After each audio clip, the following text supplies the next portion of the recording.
माँ अस्पताल में एक बेड पर पड़ी थी। अस्पताल में बरामदे में उसके 2 बेटे और एक बेटी चिंता में टहल रहे थे। भाई बहन को अपनी माँ के लिए सेहत की चिंता हो रही थी, लेकिन उससे भी ज़्यादा चिंता इस बात की थी कि अब माँ को अपने साथ कौन रखेगा। जब तक माँ स्वस्थ थी वह इन तीनों से अलग अलग पुराने घर में रहती थी, लेकिन अब ऐसा करना खतरे से खाली नहीं होता। ऐसा करने से समाज में तीनों बेटे बेटियों का नाम भी खराब होता है। लोग कहते हैं कि देखो कैसी औलादें हैं, बीमार माता को अकेला रहने के लिए छोड़ दिया। 1 घंटे से बिना कोई बातचीत किए वह तीनों अपने अपने विचारों में खोए हुए थे। फिर बहन ने चुप्पी तोड़ते हुए अपने बड़े भाई की तरफ देखते हुए कहा, भैया आप बड़े हो, इसलिए आपका कर्तव्य है कि माँ को ज़रूरत के सामान आप रखें और उनकी देखभाल करें। छोटी बहन की बात सुनकर बड़े भाई ने पहले अपनी पत्नी की ओर देखा और बोला, मैं इस बात से बिल्कुल इनकार नहीं करता कि बड़े होने के नाते मेरा माँ का देखभाल करने का कर्तव्य है, लेकिन तुम तो जानती ही हो कि मैं तुम्हारी भाभी और दोनों ही जॉब करते हैं। ऐसी हालत में माँ के साथ किसी न किसी को हर वक्त उनकी देखभाल करने के लिए उसके साथ रहना पड़ेगा, जो हमारे लिए बहुत मुश्किल हो जाएगा। बहन तुम तो पूरा दिन घर ही रहती हो, तुम माँ को अपने साथ क्यों नहीं रखती? पैसों की चिंता मत करना, जो भी खर्चा आएगा मैं दे दूंगा। सुनील भैया आप तो जानते ही हैं कि मैं माँ से कितना प्यार करती हूँ, लेकिन आप यह भी जानते हैं कि मेरे ससुराल वाले कैसे हैं।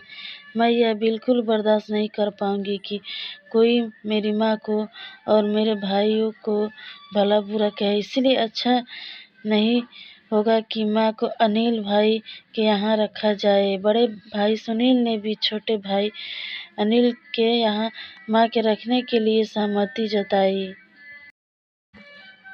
आप यह कैसी बातें कर रही हो? क्या आपने नहीं देखा है कि माँ कभी कभी भी मेरे घर 2 दिन से ज़्यादा रही नहीं है? उसका मेरे यहाँ मन लगता ही नहीं है, फिर कैसे वह इतने दिन मेरे घर पर रह पाएगी? छोटे भाई ने अपनी असहमति जताते हुए कहा। इससे पहले कि इस चर्चा का कोई नतीजा निकल पाता, एक नर्स वहां दौड़ते हुए आई और कहने लगी, क्या आप ही वार्ड नंबर 4 में भर्ती मरीज के रिश्तेदार हैं? आपको डॉक्टर साहब अंदर बुला रहे हैं। सभी घबरा गए और दौड़ते हुए डॉक्टर के पास पहुंचे। डॉक्टर ने उनसे हाथ जोड़ते हुए कहा, आई एम सॉरी, मैं आपकी माता जी को नहीं बचा पाया।